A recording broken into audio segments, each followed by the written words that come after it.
Então, tudo muito estranho. E de terça-feira para hoje, ficou mais estranho ainda, porque, veja, todo mundo reparou numa certa mulher de boné e óculos, bem atrás do Trump, que estava com uma postura estranha, digamos assim. Um body language estranho. Muita gente, no dia do atentado, que todo mundo ficou vendo e revendo as imagens por horas, muita gente apontou para esse comportamento suspeito, digamos assim. Parece que a mulher sabe de alguma coisa. Hoje, tem gente que identificou ela como uma agente do FBI. Eu não sei se está confirmado, eu não sei em que pé está, eu não tive tempo de mergulhar mais a fundo nisso. O que eu sei é que, se for mesmo, digamos que os teóricos da conspiração vão fazer a farra. E com toda razão. A mídia está tentando colocar em pé de igualdade, a Folha de São Paulo fez isso, a esquerda lunática, o Janones, o Kaká e companhia, que dizem que foi uma armação do Trump, e a direita, que eles chamam de lunática, que diz que pode ter um inside job, cumplicidade, infiltração de agentes. É óbvio que uma coisa não se equipara à outra. Dizer que foi a armação do próprio Trump é coisa de quem fuma maconha estragada. Dizer que pode ter tido agentes infiltrados que fizeram vista grossa para um sujeito que foi 3 vezes ali, um telhado que não podia estar desassistido, vigiado, é outra coisa. É óbvio que levanta suspeitas. Muitas coisas que aconteceram, na melhor das hipóteses, na pior falha do serviço secreto da história, talvez. Né? Porque não dá para comparar com o assassinato do JFK, que tem muitas conspirações, aparentemente, por trás, mas o cara em Dallas, num carro conversível, é diferente desse ambiente em que o Trump foi alvejado. Então, coisas muito estranhas aconteceram. Esse garoto, sem redes sociais, esquisito, é outro mistério. Então, é óbvio que qualquer jornalista tem a obrigação de levantar a questão. Pode ter tido alguma coisa a mais do que um maluco que pegou a arma e saiu atirando. Mas vamos falar da lacração do serviço secreto sobre o DEI. Olha, a própria Cheetos, porque ela sim está sendo chamada porque veio da equipe da Pepsi, que é dona da marca Cheetos, de segurança, logo para o serviço secreto. Olha o que ela mesma disse que é a meta da sua gestão. To expand hiring, they're aiming to have 30% women recruits by 2030, and even allowed YouTube influencer Michelle Khare to train with agents.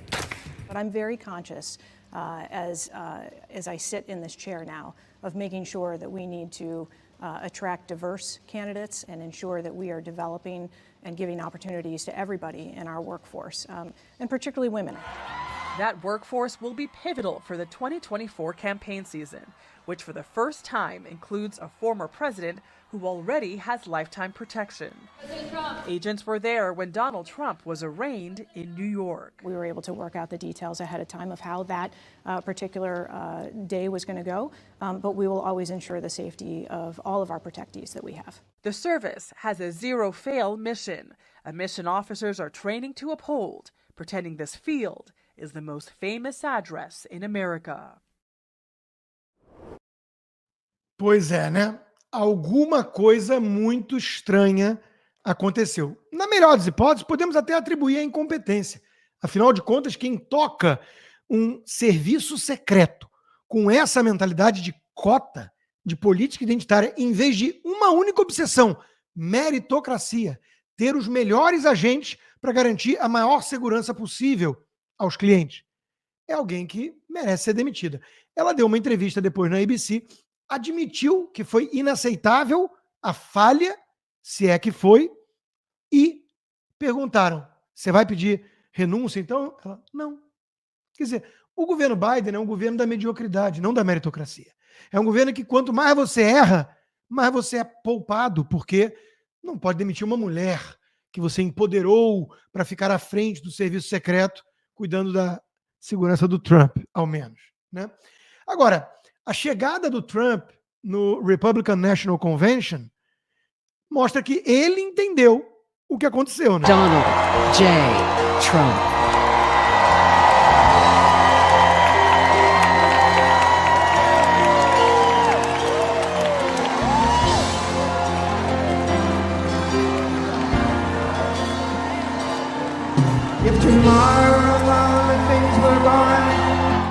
Eu não sei se vocês repararam, mas só tem Galalau do lado dele.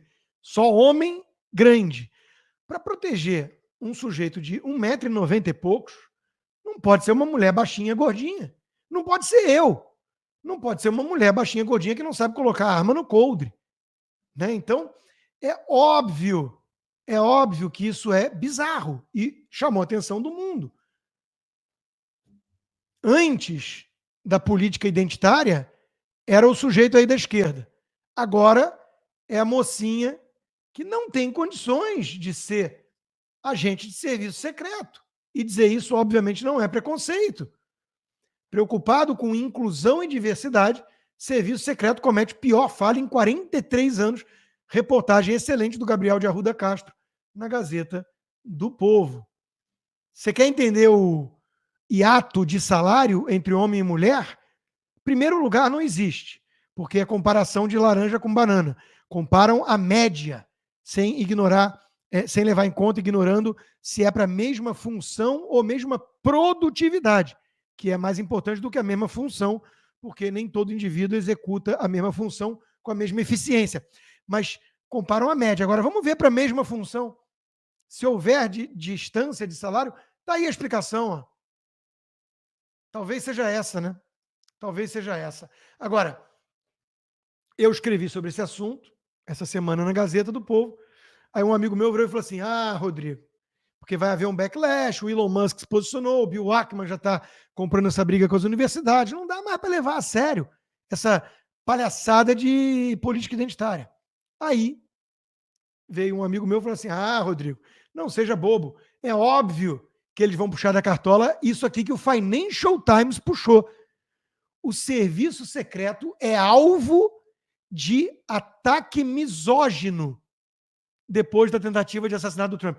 Eu que pensei que o Trump tinha sido alvo de uma tentativa de assassinato que foi permitida, de certa forma, por toda a incompetência de um serviço secreto dominado por lacradoras feministas.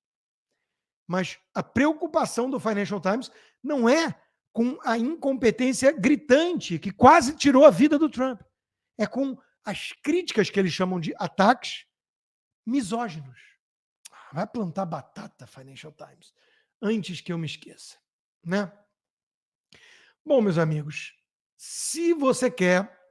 só um detalhe. Eu vou falar do Vance agora, da escolha do vice. Modéstia às favas, né? Mas na minha live fechada, eu falei que ia ser naquele dia a escolha do vice e eu mostro para vocês um trechinho, porque ao contrário do Guga, oi Guga, que consegue errar todas as previsões, a minha foi essa aqui. Muito impactante na campanha, que aliás hoje tem a largada oficial com a escolha do VP. Muita gente aí fazendo as bolsas de apostas. Eu gostaria de apostar no Rubio, mas acho que não vai ser o Rubio. Pode ser o Vance, né, o senador de Ohio. Acabou sendo o Vance.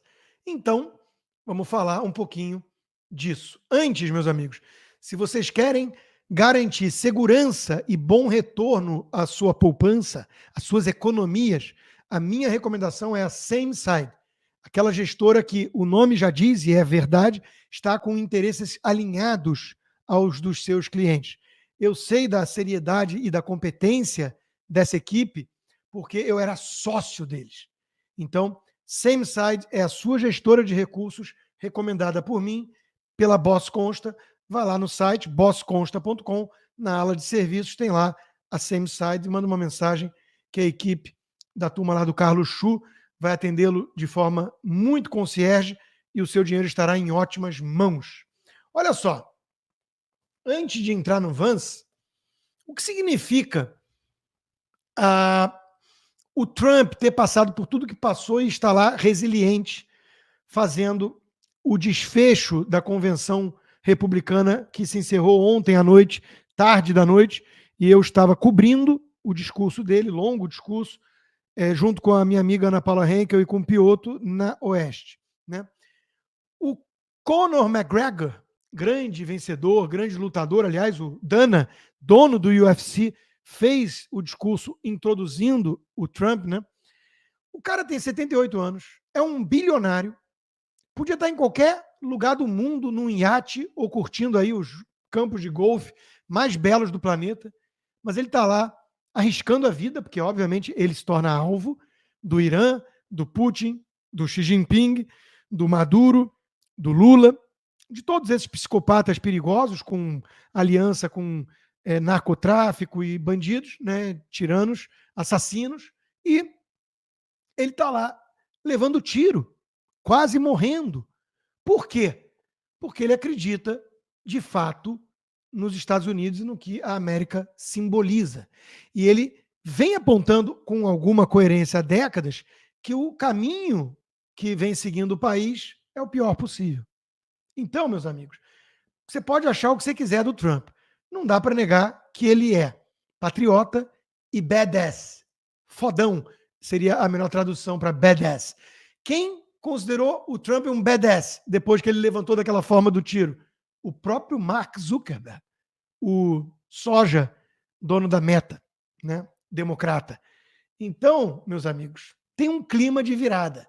Eu acabei de escrever minha coluna para a Gazeta do Povo de hoje, exatamente sobre o discurso da convenção, uma postura mais de união, uma campanha mais disciplinada do Trump, né? E ganhando muito momentum, ganhando muita liderança de gente como o Hulk, como é que é o nome do lutador de luta livre lá? Porra, foi engraçado demais ver aquilo, né? Ele rasgando a camisa. Eu era moleque quando eu via aquelas lutas livres falsas na televisão, que eu achava meio patético, mas aquilo marcou um tempo nos Estados Unidos. O pessoal adorava aquelas lutas forjadas, né? O próprio Trump tem várias imagens dele, 30, 40 anos mais jovem, ao lado do Hulk. Esqueci o nome dele. Aí vem a Gleisi Hoffmann, né? E diz: a violência política sempre foi uma prática da extrema-direita, não apenas contra seus adversários, mas contra a democracia. Eu poderia falar do Tuninho do PT, eu poderia falar do Celso Daniel, eu podia falar de todos aqueles que se suicidaram com 8 tiros na nuca nos regimes comunistas, para mostrar que ela inverteu tudo. É a extrema-esquerda que sempre foi violenta, assassina, inclusive com os seus próprios. Mas vamos falar dos Estados Unidos. Abraham Lincoln, James Garfield, William McKinley, Theodore Roosevelt, Gerald Ford, Ronald Reagan, Donald Trump, todos sofrendo atentados contra suas vidas. E o JFK. O JFK é o único dessa lista democrata, mas com uma ressalva. Se o JFK ressuscitasse hoje, eu não tenho a menor dúvida que ele se cadastraria no Partido Republicano. Eu não tenho a menor dúvida. Ele era anticomunista até o último fio de cabelo, tentou matar o Fidel Castro com aquele fiasco da Baía dos Porcos, que houve traição ali da CIA, e muitos atribuem a isso o assassinato dele.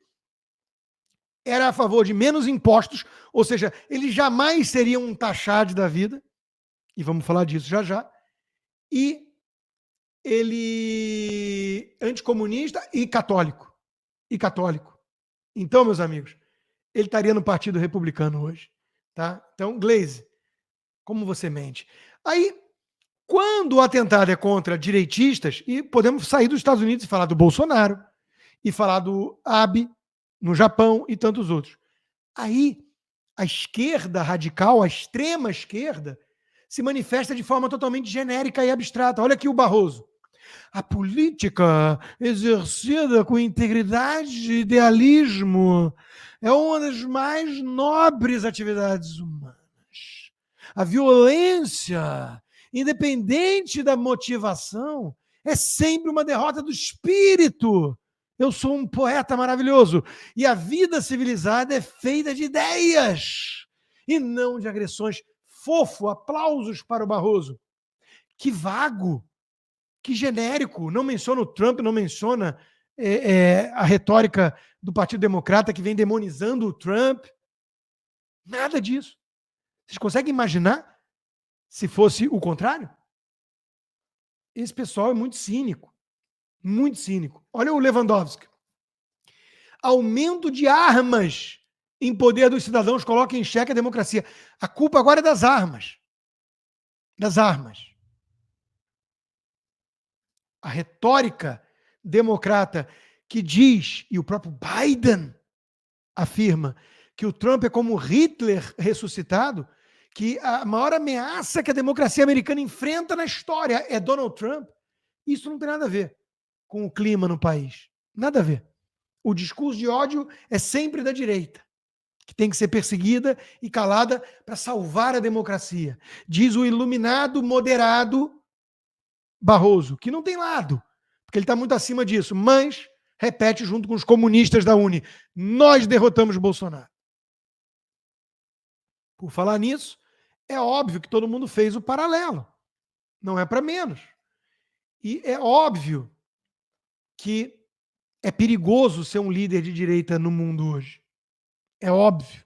Está mexendo com muitos grupos de interesse nefastos. Aí vem o Estadão e tenta culpar quem? A retórica democrata? Não. O próprio Trump. Usando um nome bonitinho para dar um ar de ciência ao que é pura militância, entropia americana. É o próprio Trump que está incitando essa violência. Gente, o cara leva um tiro de fuzil que por ínchias não estourou o crânio dele na frente do mundo e do filho, e a culpa é da retórica dele. Não do Obama, do Biden e companhia, que o comparam a Hitler, de certa forma. Pior ainda foi o intelectual petista, o Christian Lynch, né? Que foi direto ao ponto. Quem tentou matar Trump foi um jovem republicano que doou dinheiro para um grupo ligado ao Soros, que sofria bullying na escola. Então a culpa é do Partido Republicano, do bullying. Desenvolveu tara de armas, então as armas, e teorias da conspiração, a direita paranoica. Esses são os culpados. Perfil clássico de extremista de direita. Anda circulando imagem dele aí meio como trans. Eu não sei se é verdadeira, porque hoje eu tenho medo da inteligência artificial. Tem que checar. Mas eu não duvidaria.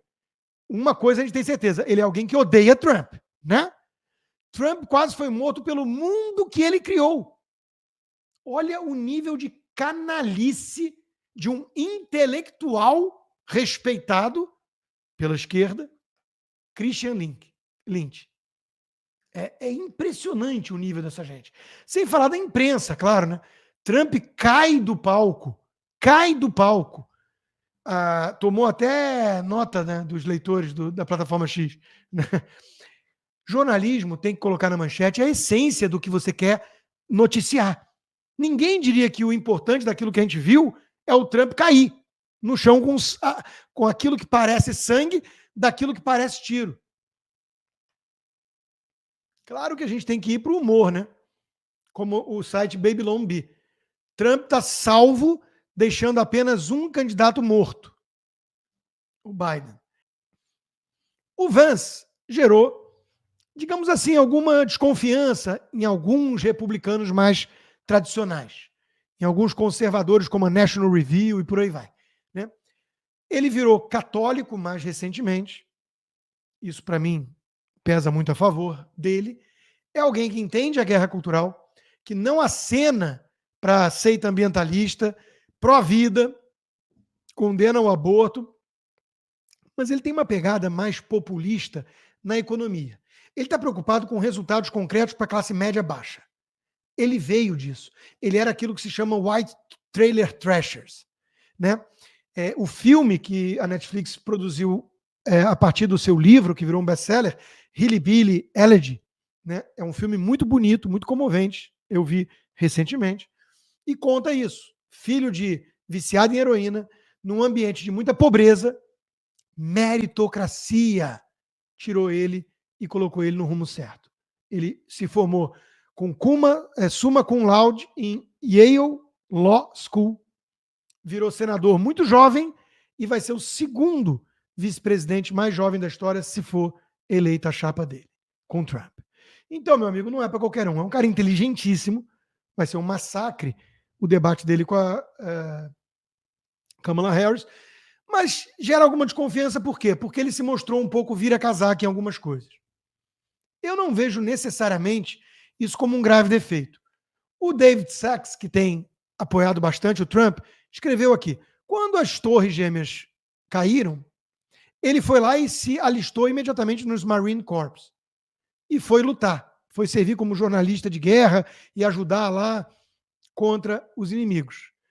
Depois, ele começou a acreditar que todas as guerras que os Estados Unidos lutavam eram, às vezes, equivocadas, algumas delas. Não tinha sentido. Então, ele passou a se tornar um crítico, por exemplo, da postura do governo Biden em relação ao Zelensky na Ucrânia. Mas ele é muito a favor de Israel.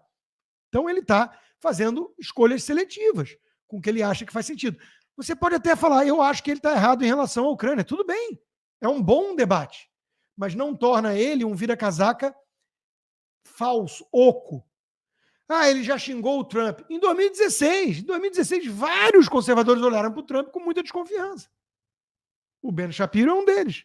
Aliás, o Ben Shapiro mostra como que houve uma radicalização do Partido Democrata, inclusive da base mainstream, da Nancy Pelosi, Joe Biden e companhia, Jack Schumer, que tiveram que acender velas demais para a militância lunática mais jovem. Então, o Ben Shapiro era never Trumper em 2016 e votou nulo. Em 2020, ele votou no Trump. Hoje, ele financia a campanha do Trump. O Elon Musk é um ótimo exemplo. O Elon Musk é um ótimo exemplo disso. Era um libertário mais aliado aos democratas do que aos republicanos. Ele fala, eu estou no mesmo lugar há 20 anos. Os democratas foram lá para a extrema esquerda. Eu agora estou financiando com 45 milhões de dólares por mês, né, a campanha do Trump. E mais do que o dinheiro, o que ele empresta de credibilidade, atraindo outros doadores, bilionários, elite e a plataforma X, que você bota hoje #MAGA, ele já bota automaticamente o Trump e a Estátua da Liberdade. A campanha de Biden planeja rotular o companheiro de chapa de Trump como um extremista. O Biden falou um clone do Trump. Bom sinal. Se eles não estão gostando, é sinal que é bom. Em termos de voto, eu escrevi também uma análise sobre essa escolha do vice. Eu não acho que ganha tanto em termos de voto. Eu acho até que a escolha dele mostra que o Trump está muito confiante na vitória. Ele está pensando no legado do governo. Então ele pegou uma nova liderança jovem em quem ele confia. Ele acredita, ele gosta do J.D. Vance. Agora, talvez ganhe votos ali no Rust Belt, no cinturão da ferrugem, Michigan, Pensilvânia ali, porque ele fala, se comunica muito bem com esse povo. Ele vem disso, né? De Ohio, a industrialização decadente. Então ele fala com uma classe média baixa americana, que é um quadro importante do eleitorado, sem dúvida. Então agrega sim. E o Elon Musk gostou, chamou de decisão excelente. E o Elon Musk é nosso herói sem capa. A gente gosta, a gente confia. Como eu disse, doando 45 milhões de dólares por mês, né? Então, vamos nessa. Vamos com a chapa Trump-Vance, que precisa trocar só 2 letrinhas do Trump-Pence, né? Mas há um upgrade na minha visão.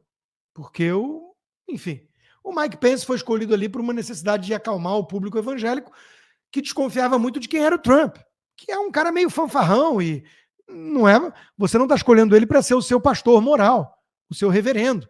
Para isso tem outras lideranças, né, religiosas. O Trump tem que ser um bom gestor. E ele foi. E ele entregou bons resultados.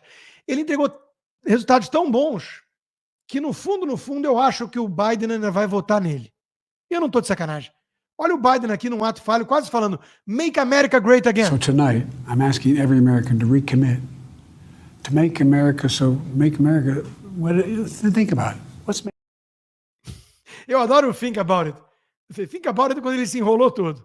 Né? Então, veja, é que ele se enrolou todo, está todo estrupiado. O Ben Shapiro comentou sobre a conclusão da Convenção Nacional do Partido Republicano, um baita evento, não dá para negar, bela produção, né? Altíssimo nível, num clima de euforia, com muitas celebridades, shows, e o partido unido. E nesse momento interessantíssimo, digamos assim, né? Em que essa figura icônica, o Hulk Hogan, está aqui, tinha esquecido o nome, né? O Hulk Hogan, né? Rasgando a camisa. Os Estados Unidos despertam um certo desprezo numa elite snob cheia de soberba, né? Tipo um Barroso da vida, pessoal de Sorbonne. Eu sou Paris, eu amo Paris. Né? Aí eles olham para os Estados Unidos com desprezo. Olha como eles são broncos, pouco refinados. Né? Eles odeiam o que a América representa. Eu não. Eu gosto. Eu gosto e entrega, acima de tudo, resultado, liberdade, segurança, prosperidade, tudo aquilo que Paris tem muita dificuldade de entregar, por isso que é décadence avec élégance, né? Muito refino e muito muçulmano, muita economia capenga, jovens desempregados e por aí vai. Meus amigos, o contraste nunca esteve tão óbvio. Trump levou um tiro de fuzil, levantou, gritou: lutem, lutem, lutem, USA, com sangue escorrendo da orelha. O Biden cai sozinho da bicicleta, cai sozinho da escada e por aí vai. Aí agora apareceu com o Covid. E deram um tom de seriedade a isso que eu tive um déjà vu. Falei, peraí, a gente está em 2020? Rapaz, achei que esse troço de Covid tinha acabado, ninguém me fala nisso. De vez em quando aparece um ou outro amalucado de máscara, né? Os mesmos que reclamam que o Trump exagerou de colocar um curativo na orelha que quase foi arrancada e usa 30 máscaras no rosto, né? São os que estão dizendo que o Trump exagerou. Mas eu tive um déjà vu. Falei, caramba, o que aconteceu? Pandemia, sério? Covid? Aí eu me toquei, né? Claro, estão produzindo uma narrativa, e acreditem se quiser, ela já foi usada por gente na MSNBC, ela foi usada, que são equivalências falsas. São dois idosos que passaram por coisas muito ameaçadoras, tipo um tiro de fuzil e o Covid, e sobreviveram a esses desafios. E isso demonstra a força de ambos. Eu vi essa análise tirada da bunda, tipo o Guga faz, né? Oi, Guga. Tipo o Guga faz na Globo News. Então tá aqui a imagem. Tá aqui a imagem atualizada. O Biden com a bandeira trans fazendo yeah! Venci o Covid. Boa sorte com essa estratégia e cuidado com o médico da Covid. Porque se for a Hillary Clinton, parece que o remédio sugerido é a eutanásia. Então, toma cuidado. O Biden não deve tomar mais um cafezinho oferecido pela Kamala Harris, né? Vamos combinar. E como eu mostrei o Babylon Bee, que para mim é o melhor site de humor dos Estados Unidos, talvez, né? 2, mas